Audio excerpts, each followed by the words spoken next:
Hello, I'm Ronnie Eldridge, and welcome to Keeping Relevant. Carol Shapiro is a lifelong advocate and activist in movements to reform how we view criminal justice, designing new programs, and even serving in some of the institutions she's still trying to change. And she's my guest today, and welcome. Thank you. Oh my God, such a privilege to be here. Please. Thank you. It's a privilege to have you. But I mentioned the institutions. I'm just so amazed at the experiences that you have. So before we do anything, please start with your first visit to jail, and let's briefly go through all of it. Well, I was 16. I had a teacher who talked about the disparity of bail in 1970, and it struck a chord, so I tried to go to a jail. Nobody wanted a 16-year-old in their jail except for the warden of Bucks County Jail, who agreed to see me. And it's an archetypal jail, now a museum. And he said to me, I had my little list of questions, and he says, you know, Carol, it's great you came to see me, but you need to talk to the people here. And again, 1970, a lot of the people in our nation's jails then were people with drug offenses, young people. And what I left with as I ventured out the Sally Port was that I met people. So it set me on a trajectory, believe it or not, in high school to visit jails and prisons, which was not an easy thing for a kid to do, no. But I had the support of my teacher and managed to go to Graterford Prison, some prisons, and it became a passion for me. I knew that I really wanted to change our system, our carceral system, back in the 70s. So you worked at a lot of places. I've worked in Prince George's County Jail, Lorton Prison, Her Majesty's Home Office, Rikers Island, trying to think what I'm missing. I was on the New York State Parole Board. Sure, I'm missing some. I worked in the mayor's office, which is when I might have met you first, under Ed Koch. So I believe that if you want to be an effective change agent, you had to work inside. Yeah. You had to actually know who the people were who were working there and the situations. And then you did your own programs. I did. So we had Bodega. La Bodega de la Familia was an idea born from my experiences at Rikers Island. I started family days. I was interested in meeting people's families, and I would hear things like, well, you know, Commissioner, Jose steals from me when he's home. I take care of the kids, but I love Jose. And you know, I started thinking about love and relationships and how important they are and who the people really are that we're incarcerating. They have connections. They have a lot of strengths. And so I had this idea about tapping the strengths of family, broadly defined. And I went to Vera Institute and tested this idea at a place called La Bodega de la Familia, which was situated where a police officer was shot and an alleged drug dealer killed in 1995, I believe. And so that became a testing ground for my ideas. So you're really also a social psychologist. Yeah, well, that's actually my background in college, yeah. With social psychology. Yeah. Right. And I also believed in trying to fuse law enforcement with people, you know, like not just seeing them as oppositional, but how could they work together? We're a very punitive society, right? Oh my God, yes. Is it because we don't really know the people who are in prison or jails? I think we're afraid, largely due to political rhetoric about who's in our jails and prisons. I mean, you can listen to today's rhetoric and get the same message. But I also think, and this is a more difficult tale, that we've created a business. We have created a huge carceral business. Right. We have a whole new industrial complex. Totally. And you know, it's not all like the bricks and mortar and the people who work there. Architecture, lighting, food services, telephone, healthcare. Sure. So you understand the investment that we have made in this industry. Let's talk about average people in them. They're not all killers. No, and I think that's the saddest part of all of this. And it's used in politics so much, the fear. Mm-hmm. So we control people when we've got a lot of fear. Totally. And most of the people I've met, you know, throughout my life who've been incarcerated, men, women, and children, all have great strengths, most have connections, and most are loved. It's also totally degrading, and purposely so. It has no respect for any of the people, the system, does it? I think you've hit on a really good point. And one of the things I was interested at La Bodega was seeing if we could change the interaction with parole officers, with families, before people came home from prison. Because you imagine if you have a father who's under parole supervision, a parole officer can walk into your house At any time, ask you to pee in a cup in front of your children. What does that do to your relationship with your kids? It's very disrespectful. No less what happens to you in prison. Exactly. And most people have never been inside a jail or prison. Correct. Correct. Actually, one of my first jobs, one of my many jobs, was actually the whole idea is that people don't understand what a jail is, and bringing people who live in a community into a jail. So they're experiencing the same thing I did at 16. We're talking about people. And that's such an important thing to have that attitude. It is. And we've got a power issue, and we know it's a racist system. I mean, it's clear. I think NYU just published another article about more white people are released under parole supervision than black and brown people. And this has been going on for years. And then there's the bureaucracy, which takes ages to move. Do you think that whatever small or even large changes we've been able to make, that Trump is going to set it back more? Yes. I mean, I think he's reigning by fear. And this is exactly what the criminal justice system has been doing, And when you talk, I've also worked on the other side. I've actually worked with victims. And by and large, a lot of families involved in the justice system are also victims. It's not this clear we and them. But, the fear that we're doing this in the voice and for victims is totally misguided. We started out getting interested in victims because of prosecutors. They wanted to win cases. In order to do that, they needed the victims to testify. And so victim services really grew out of that. It didn't grow out like in Norway, where there's sincere interest in helping heal victims. Well, let's talk about your role on parole board, because the United States has more people incarcerated than any other country in the world. So, and you've been to some of the other countries. Correct. And you've seen how also they treat prisoners. Correct. If you walk into a prison here in this country, chances are they're old, right? Correct. They're sterile. They're disgusting, actually. Yeah. No, they're not. They're a cage. They are cages for human beings. And, I have to say, when I worked for Her Majesty's Home Office, I also worked on a film called In Search of Justice and traveled around Europe. And it's so starkly different between how a lot of other countries handle their justice system and how we do. I was a guest, for example, in Denmark, and I stayed in a prison, and these were where families stayed. I was just no different than a family member. They have rooms. They have don't room. have bars. They accommodate people so that they can maintain their connections. And the idea is that they are going to go home, and we have to do the best we can to help them and their families make that a smooth transition. And they can wear their own clothes. They wear their own clothes. They have decent food, decent housing. They're treated, and I think you mentioned this, they're treated with respect. Yeah. That is lacking across the board in every single part of our criminal justice system. Right. And then we keep people in prison longer than ever. Yeah, Now, we do. And that, to me, one reason I joined the New York State Parole Board was because I really believe that the purpose of parole is to assess who this person is today. And when judges sentence people, they take the victim statement into account. That's not something that should be happening at the time of parole. And a lot of my colleagues would not release people because of the nature of the crime and the recent victim impact statement at the time of potential parole.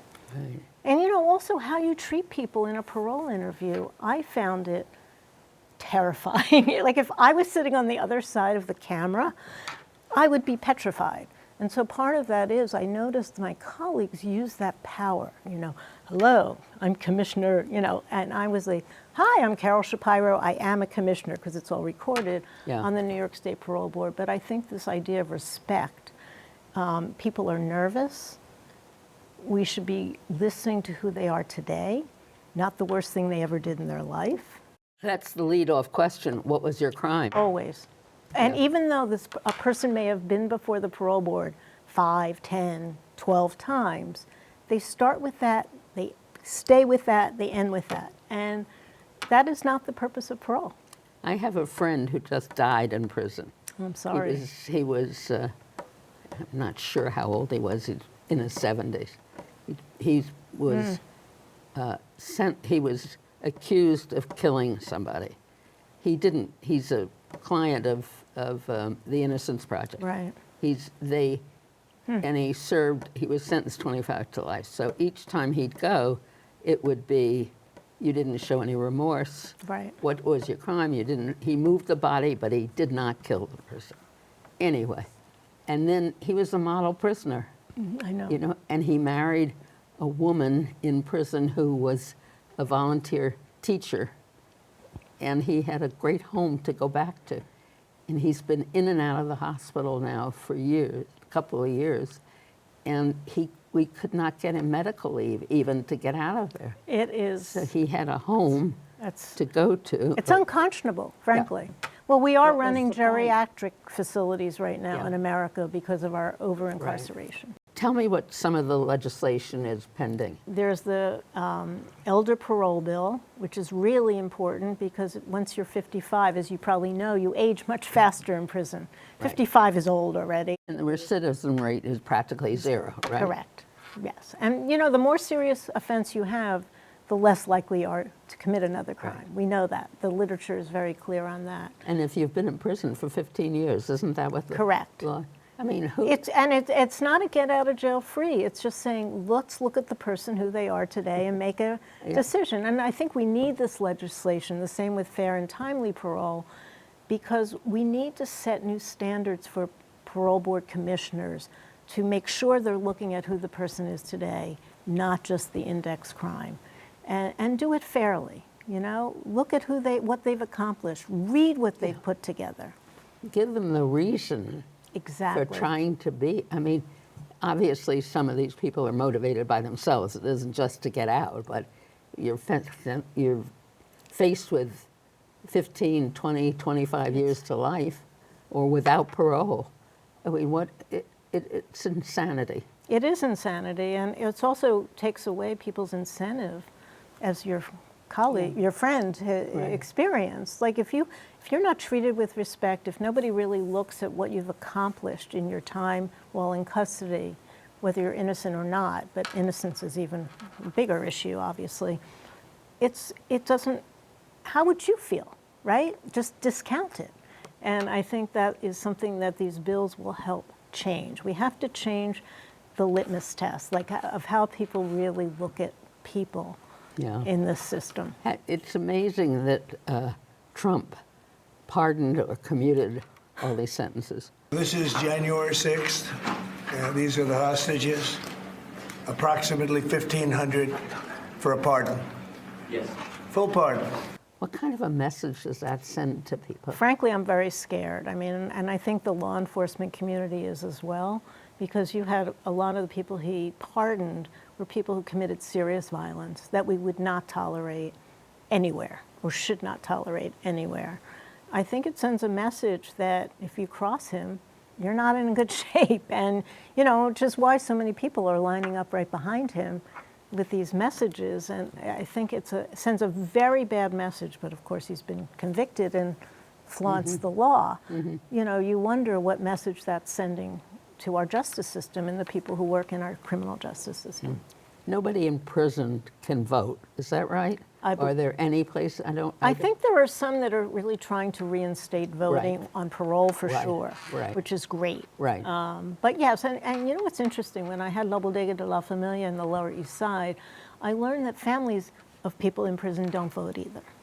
Isn't that interesting? Yeah, and we did a lot of work to try and get them to vote, and part of it is they felt powerless. You know, and a lot of the families who have people in prison are also involved in all our other draconian bureaucracies, such as child welfare, public housing, things that also have punitive tones to them. And people are very needy. So chances are, when they've got one problem, the whole structure is.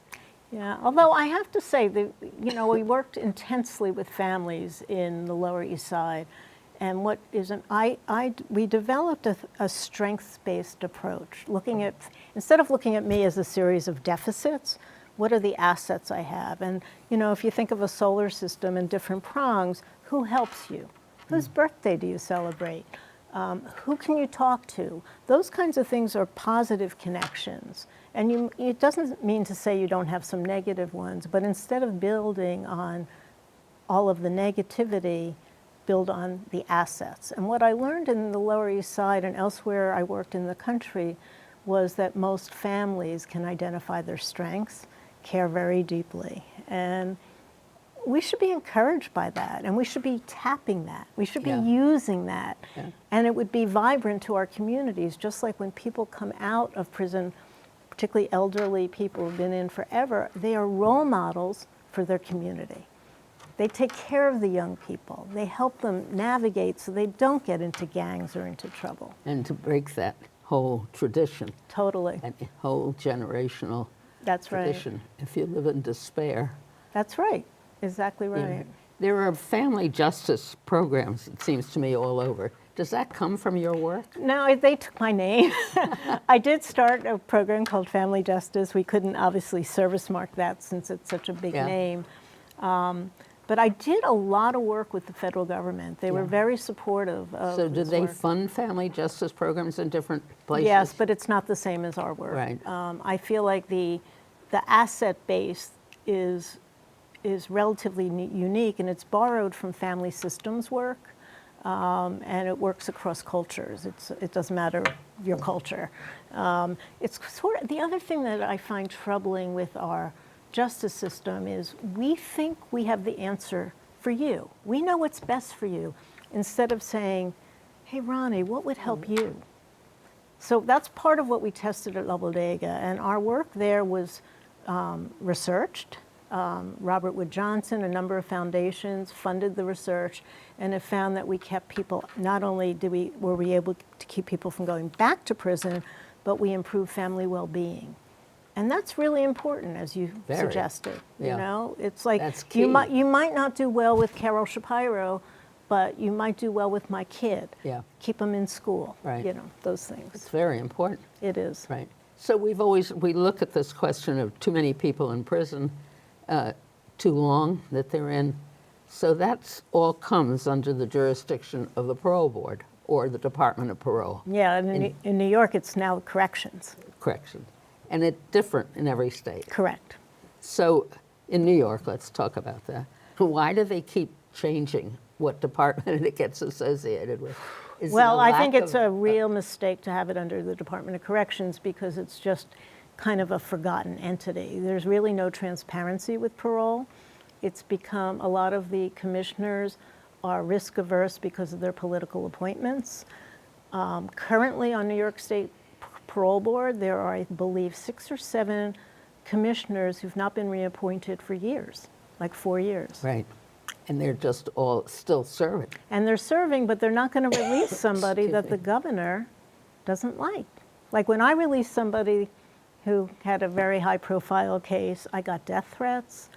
The governor, the police commissioner. You got coverage, a A lot of negative coverage. But a lot of my colleagues can't withstand that. You know, they need the job, and I understand that. But that shouldn't be what the parole system is about. Right. So you got appointed to the board. Shock of shocks. And you thought you could maybe make a difference. Yes, I did. So that was pretty naive. But we always. Well, you have to have that belief. You've got that kind of person, you know, you're going to make a change. Right. You're an agent for change. Correct. That's what you're going to do. And it was shocking. Beyond shocking. I thought went in this really thinking I could make a difference. As I said, I always believed if you're inside, you learn enough, you might be able to. And I had times I was on the board, you know, and I saw the transformation that people had made, and my colleagues would say, look at the crime, no way. I would go in the bathroom, I would cry. I'd call my husband, and I just didn't know what to do because it was so oppositional to my belief system, to my values. And I really do believe in presumptive parole. My colleagues were very punitive, and the nature of the crime itself was what they paid attention to. Presumptive parole means that when somebody comes before you, you're looking for the way to parole them. Correct, and you have, or conversely, you're looking, why shouldn't they go home? Right. What can you tell them? Can you tell them, you know what, it doesn't look like you have a plan to go home. Can you come back in 3 months? Here's some organizations you can connect with. When you say 3 months, that Well, 6 months. You can is come that back. you can determine You that? can do that. It's rarely used by my colleagues, see. but there were Because times. technically, if you're denied parole, you can't come back for 2 years. No, you have a choice. You can make that up. Oh. Parole commissioners can decide 12 Yeah. months. The usual, if it's a 12-month hold, which is what it's called, you're fairly certain they're going to get out in 12 months. The question I always had to them, well, why not let them out now? And Right. they would say, well, we want the victims to know they're coming home. Like, You had to travel oh my to God. different parole offices, but you still didn't get into the prison. There's a few prisons you go to, like the psychiatric and one other. There's a few you go into in person and you actually have personal. There used to be a time when you went into the prison, Right. when the parole board. Yeah, no, It's all done remotely. and it's also very archaic. Like California, for example, is all automated. We are papers. You come into a parole board room before before the interviews, there's boxes and boxes of paper. Like, Which you don't get before. no, and so you're sitting there, and so this is the other thing. I have a word, I call it conveyor belt justice. Uh-huh. And the reason I call it that is, let's suppose you're a panel of 3 people. There's a lead who asks all the questions. While they're asking the questions, you're preparing your turn to ask questions. So you Or you're writing up the last one. So we know from science, multitasking is not a thing. So you are never fully present for the person in front of you at the time. And you're not even, and the person is alone in a room and looking at a screen, Correct, and they're probably not alone. There's probably a correctional staff member there. standing there or something. Yeah, and that's sitting- the other thing I would say, you know, it depends what prison you're in, what preparation you may get to meet with the parole board and put together a package. And of course, not everyone is going to have 2 or 3 college degrees or advanced degrees. There are some people who are not articulate. They're nervous. They have health issues, whatever it is. And, you know, you can imagine, I think about this all the time. It's one of the most important things they have in their life is to appear That's before the right. parole board. And there's no support for them to do that. You know, whereas other states, they are allowed to bring attorneys. And, you know, every state is slightly different. None are particularly great, I might add, but New York is one of the worst in my book. Is there any new legislation that says you can't start by asking the nature of the crime? No. And, you know, this is why these bills are so important. You know, fair and timely parole is just saying, give somebody a chance to say who they are today, you know, because that crime will never change, ever. Right. And so until we get off of that and realize that the purpose of parole isn't perpetual punishment, we Yeah. need legislation that's going to push them. In the right direction. Correct. Now, the victims are asked to testify at a parole hearing or to submit something. Well, this is another interesting thing. Parole commissioners are the ones conducting these victim impact hearings. Conflict of interest for me. Totally. And this is not a whole thing for a victim. It's not private legislation or private action to No, satisfy. it's run by the victim agency, the state in New York victim agency. It's court reported. if a police officer was involved or law enforcement, the PBA, Police Benevolent Association, will be in the room. They're not allowed to talk, but believe me, you know they're present. And then the other thing I learned is that victims themselves keep being victimized by holding on to something that might have happened 25, 30 years ago. This is not a private thing to satisfy a victim's sorrow. Right. And Well, I've often believed that we should do better for victims up front. You know, like I understand DAs wanting the victim to have their voice, but we need a better support system to help victims heal. At the time. At the time. And, you know, I think you know, my mother was crushed by a drunk driver, very serious. But I grew up believing in redemption and forgiveness. We got no support. We should have as a family.